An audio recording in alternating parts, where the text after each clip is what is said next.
और बहनों, आप सबको मेरा सेवा जोहार। आज बस्तर संभाग के तत्वाधान में पूरे छत्तीसगढ़ में आज स्थानीय आरक्षण को लेकर पूरे छत्तीसगढ़ में आज रैली और प्रदर्शन किया गया, धरना प्रदर्शन किया गया सभी जिला मुख्यालयों में। आज हमारे साथ पांचवी अनुसूचित क्षेत्र नहीं, मैदानी क्षेत्र के लोग भी हमारे साथ हैं और सरगुजा संभाग भी जो आज धरना प्रदर्शन किया है और आने वाला समय में भी हमको साथ देंगे ऐसा प्रतीत होता है, क्योंकि आज हम पांचवी अनुसूचित क्षेत्र में रहकर जो अपने हक और अधिकार को लड़ाई लड़ने के लिए लगातार हम संघर्ष कर रहे हैं और हमारी जो मांगे हैं, इस मांग को हम लोग लगातार ज्ञापन दे करके शासन और प्रशासन के लोगों को अवगत कराते हैं। फिर भी सरकार मौन है। अरे 4 साल की सरकार में हम लोगों ने रायपुर जाकर के जो पिछले सरकार में जितने हम लोग नहीं गए उससे ज्यादा हम लोग इनके साथ बैठकें भी किए और अपनी बात भी रखे, समाज की क्या समस्या है और हम लोगों की जो समस्या है उस समस्या का निराकरण कैसा होना चाहिए और उसका भी हम लोगों ने बैठ करके उनकी रूपरेखा भी तैयार की। लेकिन फिर भी एक लॉलीपॉप पकड़ाते हैं। आए सरकार के द्वारा जगह जगह ये कहा जाता है कि हम आदिवासियों के साथ हैं, यहाँ के मूल निवासियों के साथ हैं। ये इन लोगों के लगातार जो बात सामने आती है। अभी भी इन लोगों ने, जबकि 32% आरक्षण पर जब फैसला कोर्ट में फैसला होने के बाद भी इन लोगों ने कोर्ट में नहीं किया, सरकार के द्वारा नहीं। जबकि हम लोग लगातार कोर्ट में जाइए, आप लोग पार्टी हैं, आप जा सकते हैं, आप जाओ, लेकिन सरकार नहीं गई। तो मजबूरन समाज को सुप्रीम कोर्ट में जाना पड़ा। हमारी एसएलपी दायर हुआ। एसएलपी दायर होने के बाद सरकार को नोटिस भेजा गया, वो भी 3 महीना बाद जब सरकार जाती, लगातार नोटिस देने के बाद जाकर के अपना जवाब दावा प्रस्तुत कर। अब जवाब दावा भी हमारे ही समाज के हम ही लोग, उसका जवाब दावा, सरकार का भी जवाब दावा हम ही लोगों ने ही प्रस्तुत किया।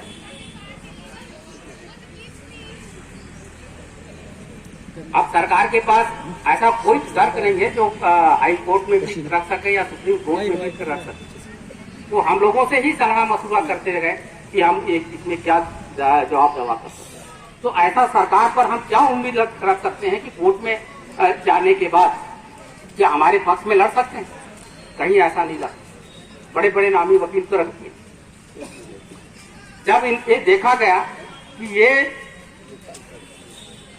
फैसला आने में लेट है, तो मजबूरी में जा करके हम लोग बार बार बोलते हैं कि आप सरकार की तरफ से आप स्टे लीजिए, स्टे लगाइए। तो ले दे करके जो उनके वकील से भी हम लोगों से बात करवाया, और हमारे जो वकील है वो उनको बोला कि आप स्टे, इसमें आपको स्टे मिल सकता है, क्योंकि फैसला आने में काफी वक्त लग सकता है, इसलिए आप स्टे पे जाइए। तब जाकर के इन लोगों ने लगाया और स्टे मिला, तब जाकर के अपनी वैकेंसी निकाला। हम लोग कब 6 महीना पीछे हो गए। अगर वो समय से पहले स्टे लग जाता तो आज कई भाई लोग नौकरी में रहते, लेकिन सरकार उस पर ध्यान नहीं दिया है। कोर्ट में चला गया, कोर्ट जैसा निर्णय लेगा वो ऐसा हम करेंगे, क्योंकि उनका एक बहकाने वाला बात था कि कोर्ट जो निर्णय करे, क्योंकि सरकार चाहती ही नहीं कि यहाँ के लोगों को मिले। हमारे स्थानीय भर्ती पर भी वही किया। स्थानीय भर्ती पर इनको जाना था, जबकि वो राज्यपाल के अधिकार को चुनौती दिया गया। तो सरकार खुद राज्य सरकार ने उस बस्तर, सरगुजा और कोरबा क्षेत्र के जो 5वीं अनुसूचित क्षेत्र के लिए विशेष भर्ती के लिए कनिष्ठ सेवा चयन बोर्ड का गठन किया। तो सरकार नहीं बनाया। जब सरकार का उसके आदेश को कोर्ट चैलेंज कर रहा है तो आप वहां पर आवेदन क्यों नहीं लगाए? भाई खुद को लगाना था, सरकार को लगाना था। हमने लगाया कोर्ट में, तो बोले कि आप पार्टी नहीं है, आप तो थे नहीं, तो आप बाहर से कहां टपक पड़े, आपका आवेदन वापस लेना पड़ेगा। उसी वही बात हम सरकार के सामने आए, बताए कि भाई आपको आवेदन इसमें स्थानीय भर्ती में भी आपको जाना है। तो आज तक नहीं गया है स्थानीय भर्ती पर। जब मुख्यमंत्री के बाद भी इस बात को रखा गया, मुख्यमंत्री तो ऐसी टाल गए, जो कोर्ट में चला गया। और हम क्या कर सकते हैं, कोर्ट में जो फैसला दिया देगा, जो फैसला आएगा उसको हम मानेंगे। भाई उसके बाद भी रीजन आप अपना पक्ष तो रखें, सरकार ही पक्ष रखेगा, हम नहीं रख सकते, सरकार के द्वारा ही रखना पड़ेगा पक्ष, तभी जाकर के सुनवाई होगा। आज इसलिए हमारा स्थानीय आरक्षण जो है वो बंद हो गया। वो तो कम से कम बस्तर संभाग ही है, जो बस्तर संभाग में जो भर्ती जो जितने भी हो गए 3000 चाहे 5000 जैसे भी भर्ती हुए होंगे, लेकिन सरगुजा संभाग को एक वैकेंसी भी जारी नहीं कर पाया। वो सिर्फ गठन हुआ था, सरकार गठन करने के बाद भर्ती प्रक्रिया में भी लेट किया। इसके कारण आज हम सारे आदिवासी भाइयों को या यहाँ के मूल निवासी भाइयों को इसका भुगतना पड़ रहा है। आज के आदिवासियों की नहीं, यहाँ जो बस्तर में जो निवास करते हैं, चाहे एसटी, एससी, ओबीसी, चाहे वो अन्य वर्ग से क्यों न हो, उनको भी फायदा मिलेगा। ये जो स्थानीय भर्ती की जो मांग कर रहे हैं उनको भी फायदा मिलेगा। जो जैसा पहले था वही पर ही और वैसे ही चलेगा। अन्य लोग भी भर्ती हो रहे, क्या आदिवासी लोग ज्यादा हो रहे थे, लेकिन सिर्फ था उनकी जनसंख्या के आधार पे जो मांगे थी, उस जनसंख्या के आधार पे आरक्षण दिया जा रहा है। लेकिन सरकार सिर्फ वोट बैंक समझती है आदिवासी हो, चाहे बीजेपी हो, चाहे कांग्रेस हो, चाहे कोई भी सरकार बने, और चाहे वो हमारे लोग हैं। हमारे लोग तो गूंगे बहरे के समान है। उनको अगर समझाने बैठो, ये पहली मौका था इस सेशन का कि इन विधायकों के साथ हम बुलाते थे, आते बैठते थे, कई बैठक हुआ, लेकिन किसी भी विधायक के ऊपर ऐसा बाल के ऊपर ही चला जाता था, लेकिन अंदर दिमाग में नहीं घुसा कि आप विधानसभा, क्योंकि हम विधानसभा में हम तो जा नहीं सकते ना, आपको नियम कानून तो आपको बनाना है, तो आप सुनिए। उनको क्लास लिया गया, ऐसा नहीं कि वो दिन भर क्लास रायपुर में हम लोग जाकर के यहाँ से जाते थे, रायपुर में क्लास लिया गया विधायकों का। वो कई विधायक आते थे, कई विधायक तो हमारे क्षेत्र में जाना है, उनको क्षेत्र से चिंता है, लेकिन समझने की आवश्यकता नहीं है। आपको वहां जा करके आपको क्या बोलना है। यहाँ का अपना ट्राइबल एडवाइजरी कमेटी बना है, जनजाति परिषद बना हुआ है, उस परिषद में भी पूरे आदिवासी ही विधायक हैं। उस विधायकों को भी सबको जा करके हम लोग बोले, हम लोग पूरे जो 4-5 राज्यों को दौरा करने के बाद वहां के जो रिपोर्ट ला करके दिए, उन रिपोर्ट को भी हम लोगों ने उनको बताया, लेकिन कोई मतलब नहीं। लिख करके देने से भी वो वहां पर बात नहीं रख पाते। आप सोच सकते हैं कि हम कितने पीछे हैं। हम अपनी बात, अपनी आवाज, अपने भाइयों की आवाज, अपने आने वाले पीढ़ी के लिए अपनी बात नहीं रख पाते, तो ऐसे लोगों को हम कोई मतलब है क्या? वो सिर्फ बने अपने जीवे भरे और लखपति बन गए, लेकिन पीछे वाले जाएं वो गरीब की गरीब ही रहे। इसीलिए भाइयों, हम सबको संगठित होने की आवश्यकता है। जब तक हम संगठित नहीं होंगे, आज आदिवासी समाज कई भागों में बटा हुआ है, अलग अलग समुदाय के, कभी ये सबको एक मंच में आना पड़ेगा और एक विचारधारा लेकर के चलना पड़ेगा, तभी जाकर के हम संगठित होकर के लड़ाई लड़ सकते हैं। मैं बताना चाहता हूं कि आप सत्तामी समाज को देखिए, आज वो संगठित, जितना संगठित सत्तामी समाज है उतना संगठित वो और समाज नहीं है। आज वो पढ़ने में ध्यान देता है, पढ़ता है, और IAS, IPS सारे अधिकारी बनते हैं, और वो समाज को साथ देते हैं।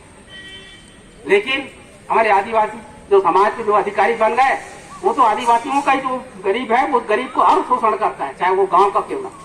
और जब चुनाव आता है तो टिकट, जब रिटायरमेंट होता है तो चुनाव के लाइन में लगा रहता है टिकट मांगने के लिए, लेकिन समाज के लिए जब पद में रहते हुए कभी समाज का सेवा नहीं करते।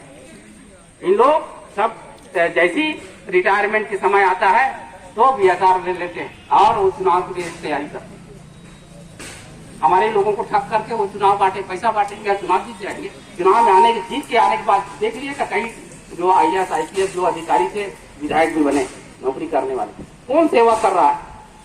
क्या अपनी हक और अधिकार की लड़ाई कौन लड़ रहा है? कोई नहीं लड़ रहे।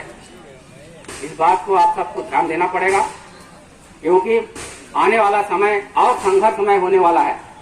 जो हमें कानून जो अभी बताए लकड़ा साहब बोल रहे थे कि अब पूरे जो हमारे मांग पत्र के बारे में भी विस्तार से बात रखें, उनको सबको आपको सोचने की आवश्यकता है, सोचना है और आने वाला समय के लिए हमारे लिए जो कठिनाई की जो दौर आने वाला है, अभी तो हम तो रोड में भी चल पा रहे हैं, जब समान नागरिक संहिता जब लागू होगा उस समय तो आपका ये पेशा कानून और वन अधिकार, 5वीं अनुसूची, आरक्षण की जो बात करते हैं ना, वो सब खत्म हो जाएगा।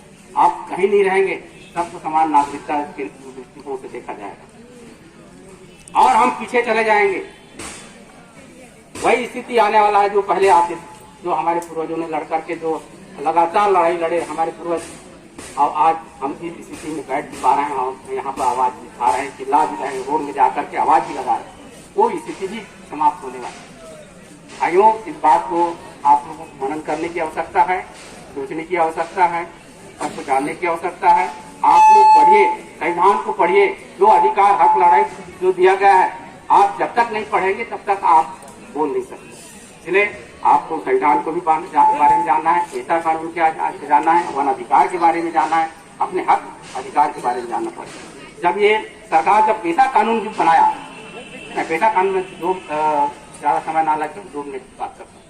पेशा कानून जब सरकार बनाया उसमें स्पष्ट है कि जब 1994 जब पेशा कानून बना, उसमें धारा 4 में लिखा हुआ है कि जब पेशा कानून जब नियम बनेगा, नियम बनने के 1 साल के अंदर सारे जो नियम कानून है, जो 11वीं अनुसूची के जो 29 विषय हैं, उनमें सारे परिवर्तन हो गए। आज तक ये 1.5 महीना बचा हुआ है, 1.5 महीना में अगर सरकार नहीं कर पाती है तो वो पेशा कानून स्वयं निरस्त माना जाए। वो पेशा कानून लागू कर दिए, चिल्ला रहे ना, वो स्वयं निरस्त माना जाएगा। साल भर के अंदर सारे नियमों में बदलाव आना चाहिए, चाहे वन अधिनियम में बदलाव होना चाहिए, पुलिस अधिनियम में बदलाव होना चाहिए, शिक्षा नीति में बदलाव होना चाहिए। ये जितने जो 19 विषय हैं, चाहे वो जो हमारे जुड़े हुए हैं, जो गांव से जुड़े हुए संबंधित जो मामले हैं, पंचायत है, ये सब चीज जो ये विषय है उसमें बदलाव होना चाहिए। आज भी हम जब पेशा कानून है, नियम तो बना हुआ है, हम नियम को लेकर के जाते हैं, तो वो सिंचाई विभाग का भी एक उप यंत्री बोलेगा, भाई मैं उस नियम का मानूंगा कि मैं आपका पेशा नियम को मानूंगा। जब तक उसमें बदलाव नहीं आएगा तब तक उस नियम को नहीं मानेंगे। इसलिए आप सबको इसको जानना भी जरूरी है और पेशा क्या अधिकार दिया गया है, और आने वाला दिन में हमको इसका बृहद आंदोलन करने की आवश्यकता है। अगर ये 15 दिन में सरकार नहीं सुनती है, नहीं मानती है और हमारे साथ जो चर्चा करके इसमें समस्या का समाधान करने की बात नहीं करता है, तो इस सरकार के लिए भी हमको आगे की उनको देखना पड़ेगा, उखाड़ फेंकने की बात करना पड़ेगा। अब ये सरकार, ऐसा सरकार को हमको रखने की आवश्यकता नहीं है। जो हमको ये लाली बात पकड़ाने वाली बात करता है, तो ऐसे सरकार को हम क्यों पिठा के रखेंगे। हमको भी सरकार जो हमारी बात मानेगा वही हमारे साथ चलेगा, ये हमारी नारा रहना चाहिए। और इसी के साथ मैं सबको धन्यवाद, और साथ में आज हमारे आह्वान पर ओबीसी समाज के आए